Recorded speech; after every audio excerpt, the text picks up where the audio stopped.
Good and evil, where do they come from? That's the question of this video.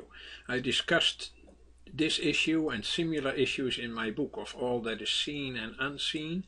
You can find information on wheredowecomefrom.com, and in chapter 7 I discussed the issue of the origin of good and evil, and also in my book The Destiny of the Universe, that has in the last chapter this issue extensively discussed. Isn't this the good life? And that good life can turn into a nightmare, evil, tsunamis, earthquakes, hurricanes, you name it. They call that physical good and evil. And of course there is also moral good and moral evil. This is Mother Teresa doing a lot of moral good, and this is the opposite image.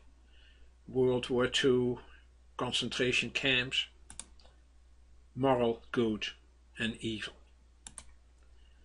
There is a big dividing line between good and evil in our minds, in our society, and these are just a few examples of those opposites.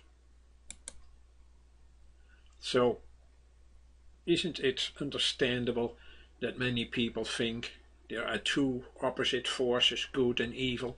Evil is darkness, and some associate that with the body, and there is good, light, and that comes with the soul. As if there were a permanent conflict of two eternal principles, good and evil, light and darkness, soul and body. And of course, the body is connected with darkness in those opinions, and the soul is connected with the light in those opinions. And there is a big dividing line between the two. They call this dualism, Manichaeism, Zoroastrianism, Gnosticism, and there are many other doctrines like that. There is a split in this world, in this universe. Manichaeism has become known for that split, that dualism. It says that there is an antagonism between the kingdom of light and the kingdom of darkness. And each person, you and me, is at once son or daughter of light and of darkness. A modern version of this is, I would say, genetic determinism.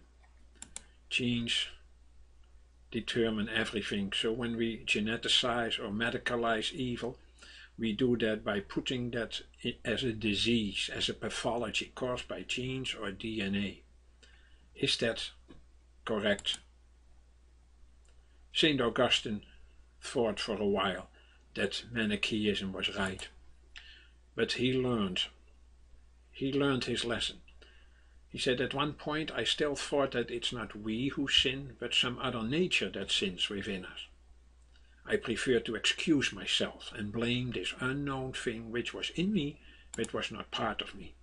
But then he found the truth. The truth, of course, was that it was all my own self. So my own impiety had divided me against myself. To put it in more modern terms, the victimizer is no longer a person, but a disease or pathology caused by genes or DNA. St. Augustine said, I know better now. It is the person who makes decisions between good and evil. You and I make decisions because we were created with a free will. And because of that free will, we can say yes or no to good or evil. It's up to me to decide whether I want to be the robber or I decide to be the Good Samaritan. It's not a matter of forces of good and evil that regulate the whole world. No, good and evil are not two primordial forces. They are all under the Creator. The Creator created everything. And unfortunately, that also includes us with good and evil. But when you see this picture, there is something missing there. What is it? Just let's ask the very basic question, what was the cause behind all of this? Of course not Cyclone B. That was just a tool to do these and cause these disasters. It was, first of all, a person who made decisions.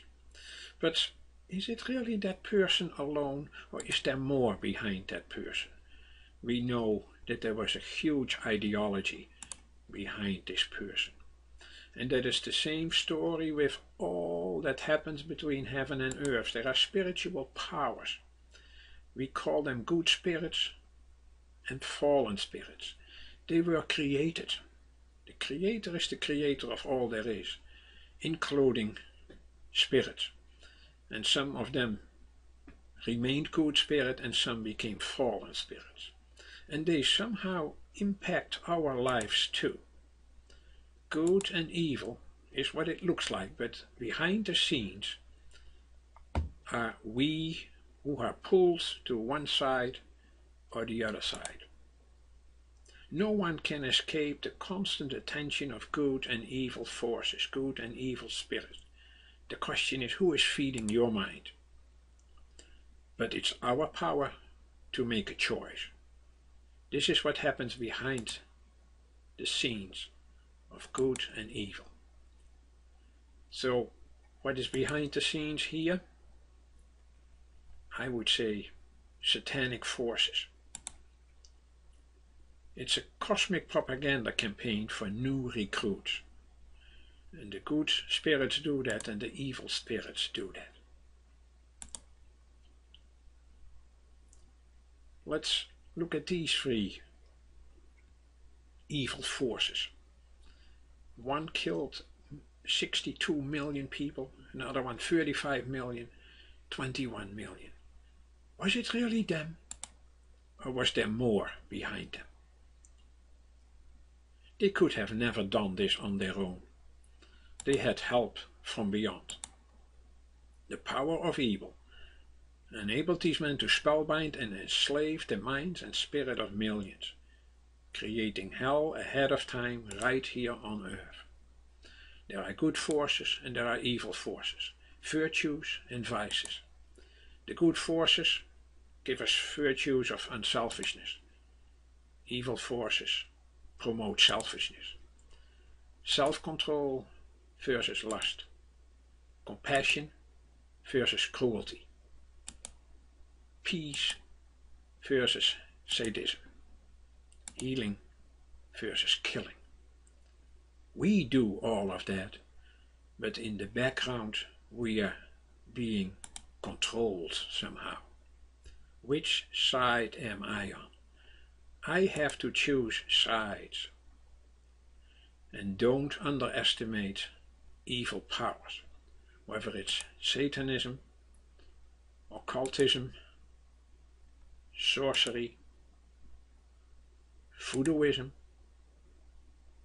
clairvoyance, witchcraft, cults, seances. They all are evil powers. They worship Satan. So empowered from on high, they can go far beyond their own resources. So don't underestimate their powers. Demons do have supernatural powers. We should not really call them supernatural, only God has supernatural powers. So they call them preternatural powers. They can play God, but because they are not God, they don't have supernatural powers, but they do have preternatural powers. They can protect their fans, they can manipulate nature, they can give victory in war, etc. They can provide some services to their adherents, and that's why they have so many fans. Evil is real, but you may wonder, is Satan real? Let's look at exorcism. Exorcists need to distinguish between demonic possessions from mental or psychiatric disorders. They use at least 3 symptoms to identify people as possessed. Number one, they have the ability to see hidden sacred objects, which they always want to be removed. There is a force behind them. They have sold their souls. But they do have an extraordinarily physical strength. Those evil powers can give you help, strength. And these people show an aversion to the sacred. They begin to curse, they remove holy pictures from their houses, they stop going to church. This is Saint Ignatius of Loyola. He used to speak of a constant cosmic warfare between Christ and Lucifer. A constant cosmic warfare. Ignatius became known for the discernment of spirits. What does that mean? It is finding out what kind of spirit is really driving me. Is it a good spirit or a bad spirit? We are under the influence. And hopefully it's under the influence of good spirits. For it's our choice to take sides.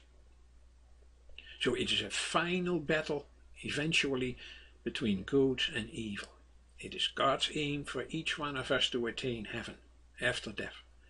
But it's Satan's aim to ensure that as many people as possible miss that eternal goal. So eventually it will be the battle between Christ and Antichrist. Christ is the son of salvation. The Antichrist is the son of perdition. Christ is the good shepherd. The Antichrist is the great deceiver. Christ is the ultimate winner, fortunately, and the Antichrist is the ultimate loser. Where are you? Where am I? Me has to make choices. Do we sell our souls to the right? Or do we want to be under the influence of good forces? That choice is up to us. As I said already before, I discuss this issue much more extensively in this book that has a question and answer format. You can find it at wheredowecomefrom.com. Separate that with dashes or hyphens. And you can also find on that website the destiny of the universe. That goes into many more issues, including good and evil.